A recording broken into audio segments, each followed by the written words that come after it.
నానా నాన్న నానా మీ నాన్న బండి కొనమంటారు.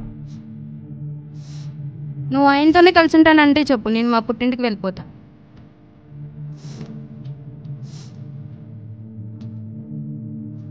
నాన్న సైకిల్ తీసుకొచ్చావా? మీ నాన్న ఏంటో నిన్ను బట్టలు లేని చొక్కాలో అరిగిపోయిన చెప్పుల దగ్గర ఉంచేసాడు. ఎంతైనా మీ నాన్న చాలా గొప్పోడ్రా బాబు.